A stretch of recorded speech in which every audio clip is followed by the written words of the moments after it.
Curiosity.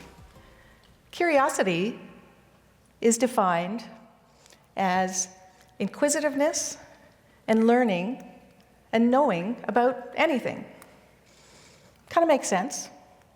When I think about that definition, it had me think about who we were as children, young children. Weren't we inquisitive?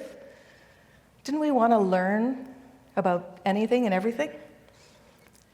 I didn't always make the connection to the impact in my life, personally and professionally, about curiosity until a few years ago. I had an opportunity to meet with a CEO, and we were discussing a potential where I might work with this organization. Now, I didn't know much about their industry, so I did my research and prepared, as you do for these types of meetings. We met up, and the conversation went really well, especially around the area of my expertise in business operations. But then part of the conversation switched a bit when it was identified by the CEO that he felt like he needed somebody who'd been there and done that before. And I didn't want the conversation to slide that way at all. I was very interested in this opportunity. And here's how I responded. I said, I've been working for over 30 years in tech, but I'm a non-techie in this tech world. I didn't know anything about the telecommunications industry when I joined an organization in that field, and the same is true for software as a service, as well as semiconductor industry. But I know how to learn. I'm very interested in learning, I'm smart, and I'm inquisitive. And it's worked very well for me, and I've been very successful. The CEO's response was, "You're right, Rose, that's a great answer," and we continued to have a fantastic conversation. Now, the whole time we're continuing to have the conversation, in my head I'm like, that was a great answer. I'm like, I'm not sure where it came from, but actually it came from the heart because it was true, and it wasn't rehearsed. And that's when I realized the connection between curiosity and some of the great things that have happened in my life. That was my aha moment. And when I thought about it a little bit more, I realized there were some things that I did to ignite my curiosity. How would you feel if I said to you, starting tomorrow, you need to ask over 70 questions a day? Does that feel like a big number? Any idea how many questions you might ask today? Why did I pick the number 70? Well, I read a study that us as young children, we ask over 70 questions a day. But as we become adults, we may ask only 20. So are we less curious? Possibly. And why might that be? Well, as children, maybe there are some messages that we get about curiosity being not so good, like curiosity killed the cat. Can you imagine being a young child and your favorite pet? Or anybody remember Curious George? Right? So what was he all about? He was a cartoon featured in books and so on. His curiosity got him into trouble all the time.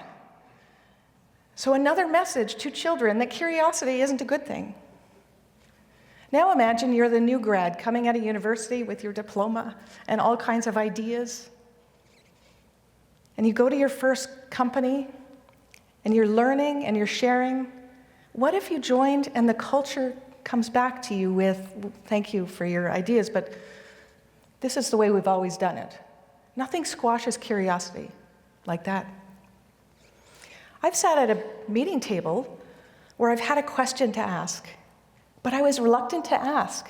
Have you felt that too? Probably half the people on the table had the same question. And why did I not ask the question? I mean, I'm inquisitive. Well, I think I didn't ask because somebody might think something different of me. Or maybe it was a dumb question. Well, I encourage myself to keep asking questions, and I have some favorite questions, like, tell me more.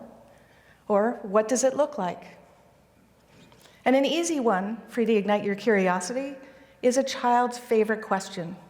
Any idea what that is? Why? A very simple way to encourage yourself to ignite curiosity. What does failure look like to a young child? It might be a square peg in a round hole. Okay. I remember watching our children learn to walk. There's a lot of failure in learning in that experience, lots of bumps and bruises. Or touching something hot, which you might do only, hopefully, once and very quickly learn. But as adults, doesn't failure sometimes feel bigger and more impactful and maybe harder and scarier? I had an aha moment there as well. I was working for an organization in a role that I loved. I thought I was doing a great job. The company was growing, things were good. But my manager sat me down one day and said, "You know what?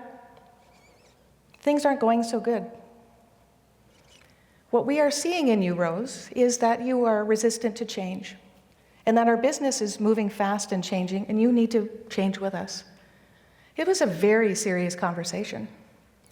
The words "your employment were at risk" came out. I was devastated. I went home, stormed around the house a lot about everybody was wrong, I can't believe this. Didn't get any sleep that night. But the next morning I was a bit more thoughtful, and I reached out to my friends, peers, mentors, and shared what had happened. And through the conversation, it came clear to me that I was having this deep-rooted fear of failure. I actually thought I was doing a great job, and if I did this one thing, it was good, right? But no, it wasn't. And what I didn't realize was I was missing out on all kinds of other great things. I was missing out on the learning. So I came back to the business and said, "I want to stay here. I love it here. I need some help, but help me learn how to adjust to change." I had a blast after that. Trying things and learning was phenomenal. The business helped me out. I added some new questions, and I asked the question why a lot more, because what helped me adjust to change and welcome change and then eventually drive change was that I understood the reasons why. It was an amazing experience. The other thing I learned was when I was resisting change, it was a lot harder and no fun, like very, very stressful. So to ignite my curiosity, I embraced new things. And I started with a new lens, a new way of looking at everything. I started with a place of it's possible. Because when you start with it's possible, there's no bias, and it's very freeing. Now, as a young child, they think everything's possible. They don't know things don't work. I remember when my son was about 2 or 3, and he came to my husband with a piece of string and a piece of paper. "Daddy, make me fly." Wasn't exactly possible, but he didn't know it wasn't possible. In 2012, I set a goal for myself to become better physically fit. I had some friends that had joined a boot camp because they were going to race one of those crazy obstacle races, you jump over the fire. I didn't want to do that, but I knew it was possible to get fit in this 16-week boot camp. So I show up with my friends, and the first thing we have to do on our first day, now remember, I sit at a desk all day, so this is going to be new. The first thing we have to do is lift weights off the wall. That was difficult. Get it over my shoulder, teeter, and somehow try to do squats. Okay? This is the first class. I needed help putting the bar back on the wall. I could barely walk the next day, and the day after that. I still believed it was possible that I was going to get fit. Halfway through, 8 weeks in, I am up in the weights on that bar, and I'm doing my squats, and it's good. And now I'm curious. Maybe I can actually participate in this race too. So I did. I signed up for the race, and I did it, and I finished. Thank you. Because I was curious, I did something that I hadn't tried before. Now, you can see on my face in this picture how real the fear of failure is in this moment. That fire was really hot. And in my head, I had jumped 3 feet over that fire, when in fact the picture looks like I kind of stepped over it. The real best part of all of this was I got hooked.